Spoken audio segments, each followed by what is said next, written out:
Hello everybody, thank you so much once again for joining us today on our episode of Understanding the Nature of Egos. I am so glad to have you today, and thank you so much for watching our series, and please make sure you hit a subscription button for you to get our latest release. Once again, my name is Pastor Richard Muwanguzi, the founder of Kingdom Glory Faith Ministries. We are located here in Uganda, in Mbale at Kokonjero Primary School to be specific. And of course, we have stretched to Kenya. We also are stretching to Ghana, but also we have our international head office or headquarters in the USA.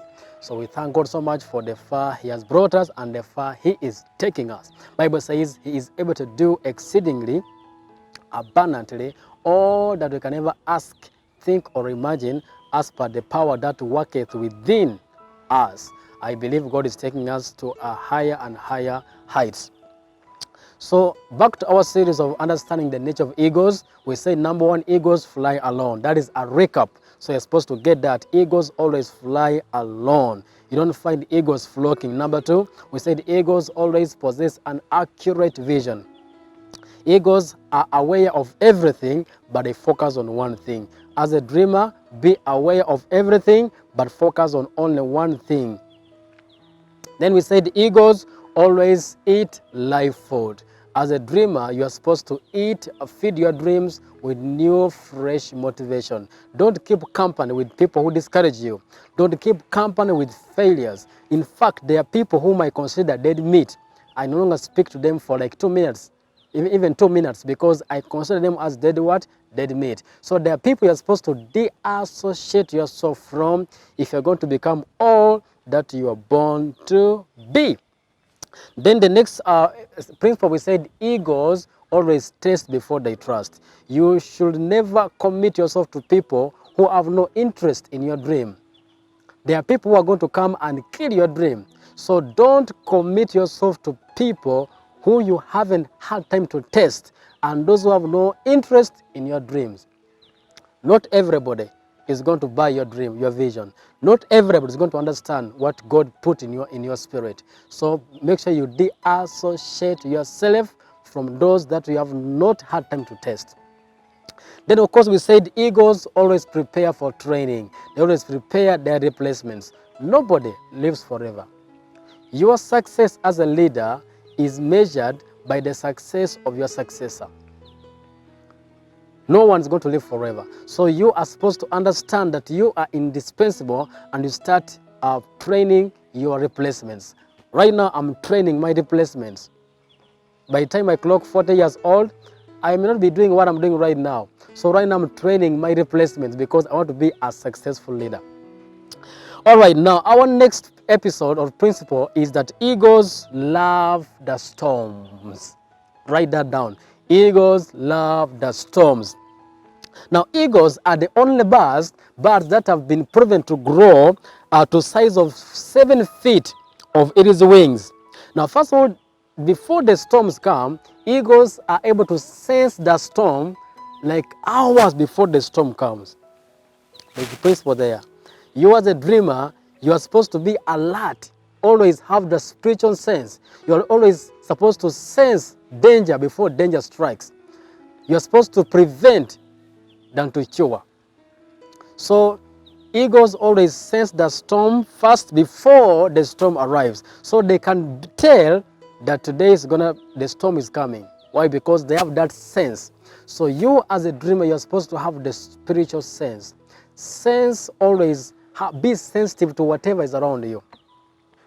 You can even sense people are going to leave you. Sense people who are going to have come to your ministry to teach you something and they're going to leave. You can sense them in the beginning. You can sense people are going to come to your ministry or your corporation and maybe teach you something and they leave. You can sense that in the beginning of your partnership. Praise the Lord so much. In our ministry, there are people who came, joined us, few months or few years, they left. But I sensed that in the very first beginning. There are people whom I work with, and I know these ones here won't be with us forever.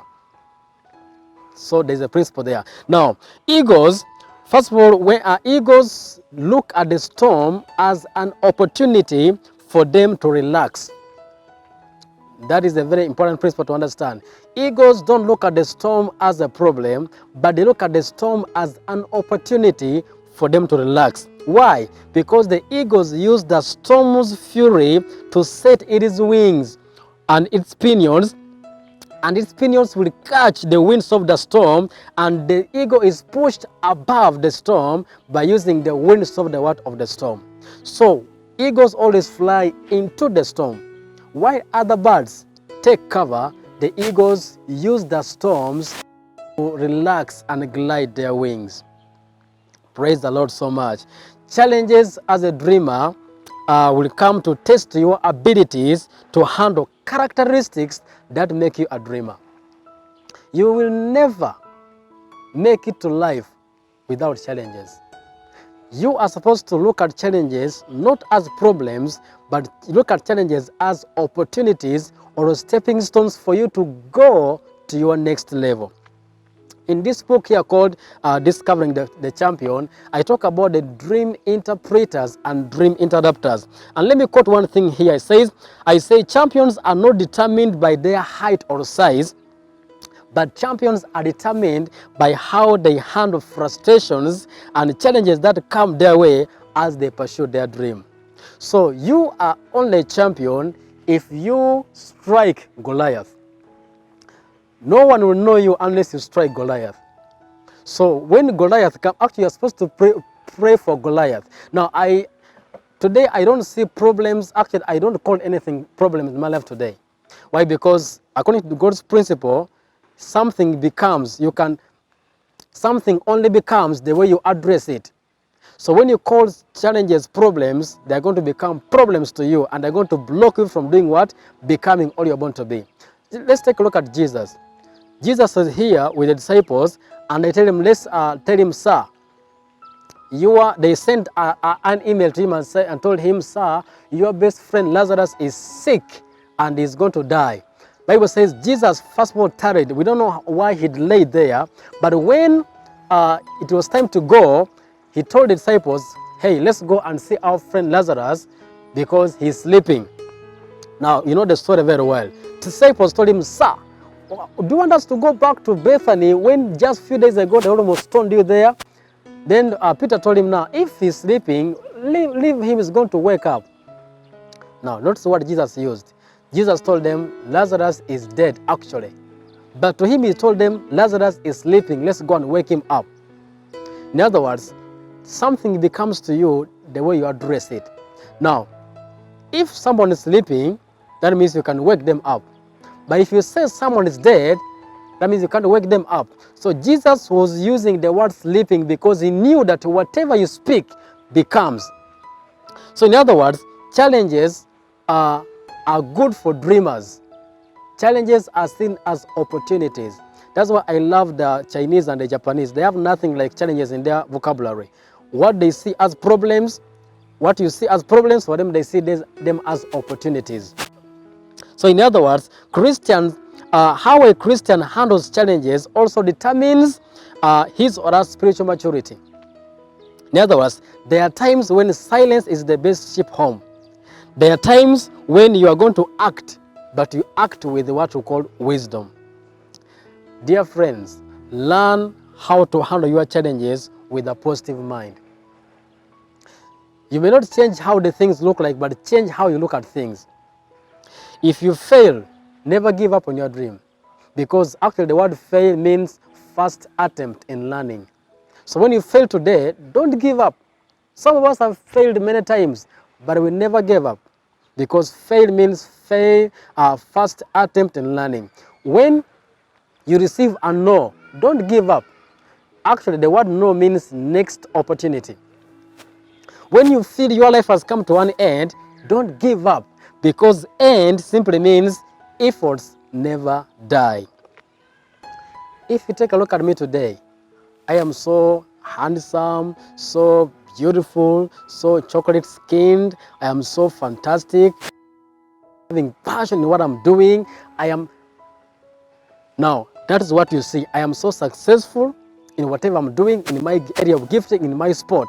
I am so successful, not because I've got a lot of money, not because I've got a powerful house or a powerful car, but first because I discovered my purpose and I'm swimming in my sport. But if you take a look at me, all that you see is now. But if I turn my back to you, you are going to see the cost of success. You're going to see the marks. You're going to see the scars. You're going to see the cross. You're going to see the bruises. You're going to see the cost of success. Never admire a king when he's sitting on the throne. Find out how he got there.